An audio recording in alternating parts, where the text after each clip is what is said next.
ہر عبادت کا، ہر حکم کا اپنا ایک اصول ہوتا ہے، ایک ضابطہ ہوتا ہے، کچھ رولز ہوتے ہیں ہر عبادت کے۔ رمضان المبارک کے بھی کچھ اصول ہیں، کچھ ضابطے ہیں۔ خالی بھوکا پیاسا رہنا اس کا نام روزہ نہیں۔ روزے کی حالت میں آدمی کو اپنی زبان کی بھی حفاظت کرنی ہے، اپنی آنکھوں کی بھی حفاظت کرنی ہے، اپنے ہاتھ پیر کی بھی حفاظت کرنی ہے، اپنے جسم کے ہر حصے کی حفاظت کرنی ہے۔ اگر ان ساری چیزوں کی حفاظت کر لے گئے تب تو رمضان المبارک کے تقاضوں کو ہم نے پورا کیا۔ اور اگر ان چیزوں پر ہم عمل نہیں کر سکے، رمضان اور روزے کے تقاضوں کو پورا نہیں کر سکے اور اس کے آداب اور اس کے اصول ضابطوں کا خیال نہیں رکھ سکے، تو پھر ہمارا روزہ یہ بھوکا پیاسا رہنا کسی کام کا نہیں۔ قرآن کریم کا نزول، قرآن کریم کا جو مقصد ہے اللہ کا قرب حاصل کرنا، اللہ کی رضامندی کو حاصل کرنا، اللہ رب العالمین کی یاد کو اپنے دل میں بسانا، اللہ رب العالمین کا خوف اور ڈر اپنے اندر پیدا کرنا، یہ قرآن کریم کے نزول کا مقصد ہے۔ بالکل یہی مقصد ہے روزے کا۔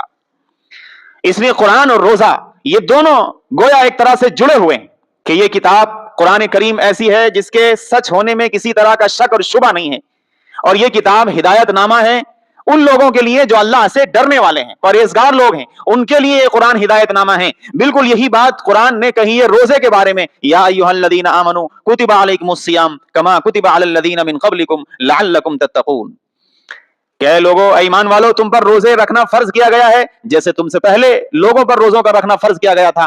روزوں کی فرضیت کا مقصد یہ ہے کہ تمہارے اندر اللہ کا خوف پیدا ہو جائے، اور یہی اللہ کا خوف، یہی تقوی اور یہی پرہیزگاری جن لوگوں میں پیدا ہو جاتی ہے انہی لوگوں کے لیے قرآن کریم کو ہدایت نامہ قرار دیا گیا ہے۔ پھر قرآن نے کہا فمن شہد منکم الشہر فلیصم، کہ تم میں سے جو کوئی رمضان المبارک کے اس مہینے کو پائے تو اس کے لیے ضروری ہے کہ وہ روزہ رکھے۔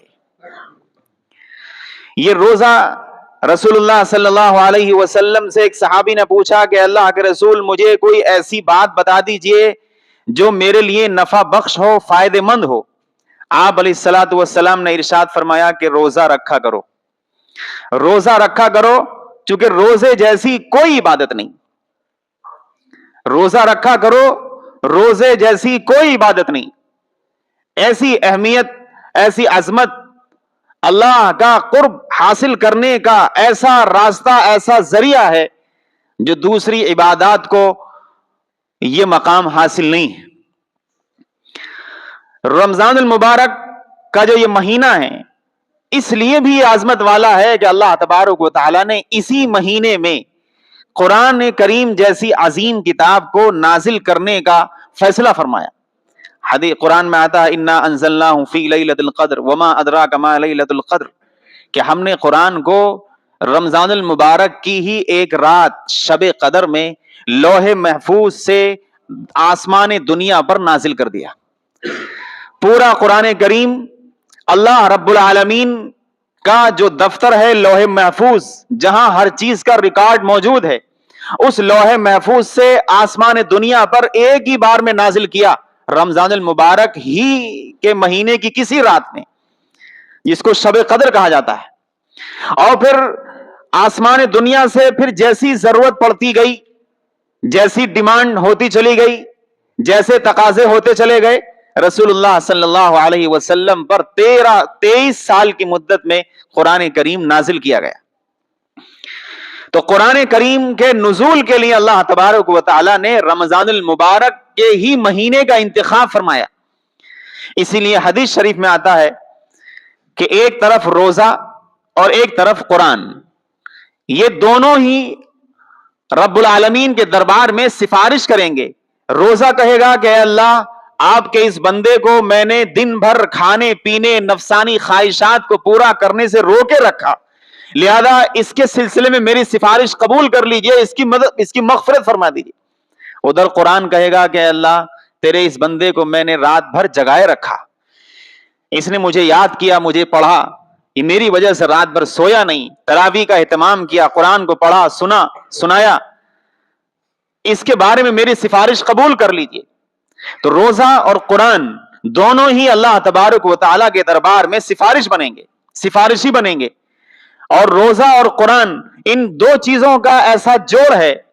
قرآن کے بارے میں اللہ نے کہا الف لام میم ذالک الکتاب لا ریب فیہ ھدی للمتقین، کہ یہ کتاب قرآن کریم ایسی ہے جس کے سچ ہونے میں کسی طرح کا شک اور شبہ نہیں ہے، اور یہ کتاب ہدایت نامہ ہے ان لوگوں کے لیے جو اللہ سے ڈرنے والے ہیں، پرہیزگار لوگ ہیں، ان کے لیے یہ قرآن ہدایت نامہ ہے۔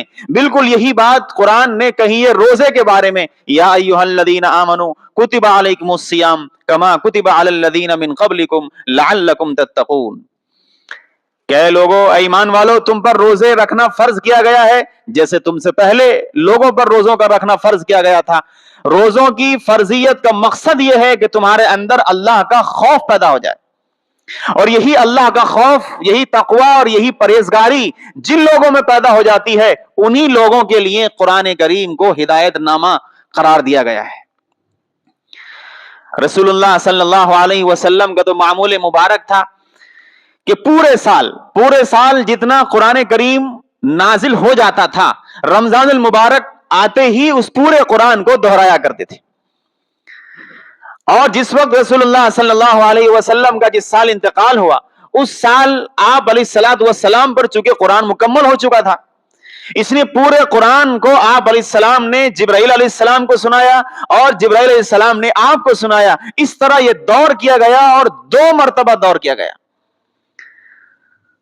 تو قرآن کریم کی تلاوت اور قرآن کریم کا نزول، قرآن کریم کا جو مقصد ہے اللہ کا قرب حاصل کرنا، اللہ کی رضامندی کو حاصل کرنا، اللہ رب العالمین کی یاد کو اپنے دل میں بسانا، اللہ رب العالمین کا خوف اور ڈر اپنے اندر پیدا کرنا، یہ قرآن کریم کے نزول کا مقصد ہے۔ بالکل یہی مقصد ہے روزے کا۔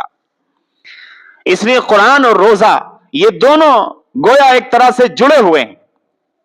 رمضان المبارک کا یہ مہینہ، اور اس مہینے میں آدمی کا معمول تلاوت کرنے کا نہ ہو، قرآن پڑھنے کا نہ ہو، تو پھر ایسا بھوکا پیاسا رہنا، اس کو پھر صحیح معنی میں روزہ نہیں کہا جائے گا۔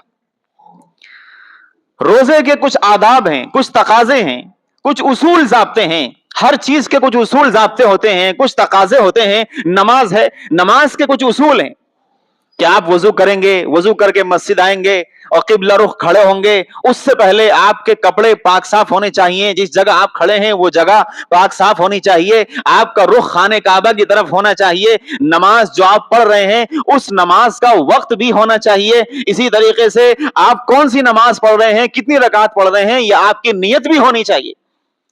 پھر جب آپ نیت کر لیں گے، نیت کے بعد میں آپ کو ثنا پڑھنا ہے، الحمد پڑھنا ہے، پھر سورت ملانی ہے، پھر رکوع ہے، پھر سجدہ ہے، پھر کھڑے ہونا ہے، پھر 2 رکعت کے بعد تشہد پڑھنا ہے۔ یہ نماز کے جو اصول ضابطے، جو آداب ہیں، ان اصول ضابطوں اور آداب کی رعایت اگر نماز میں نہ کی جائے تو پھر نماز نہیں ہوتی۔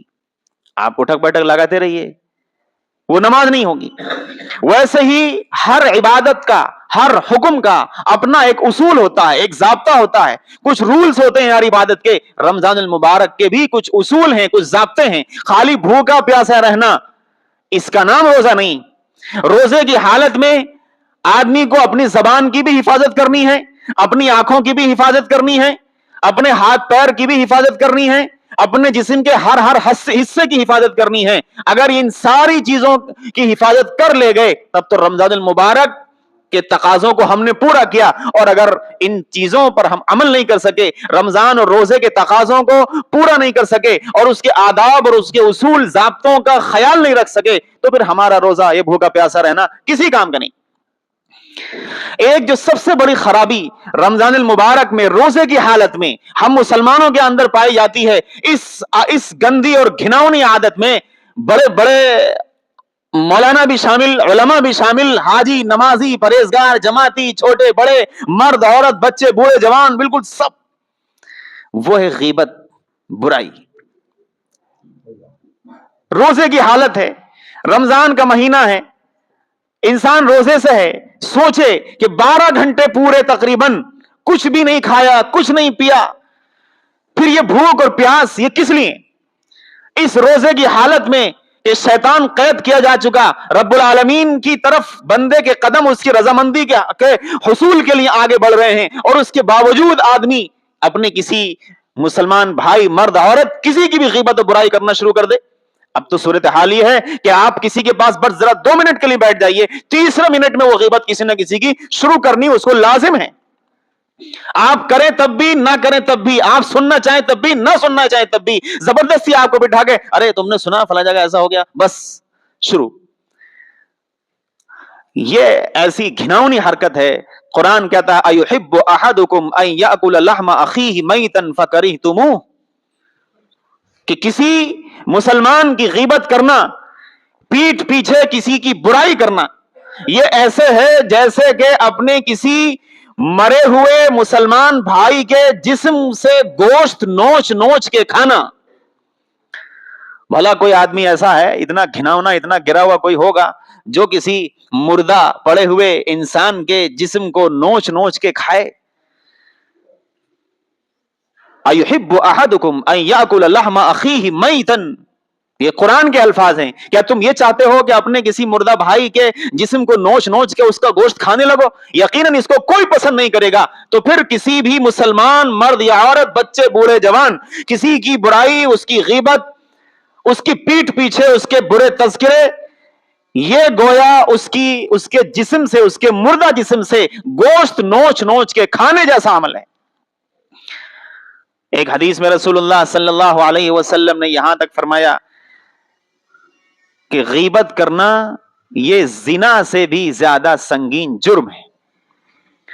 غیبت کرنا یہ زنا سے بھی زیادہ سنگین جرم ہے. رمضان المبارک کا مہینہ ہو، روزے کی حالت ہو، ایک موقع پر رسول اللہ صلی اللہ علیہ وسلم نے کچھ لوگوں کو دیکھا ہنستے ہوئے.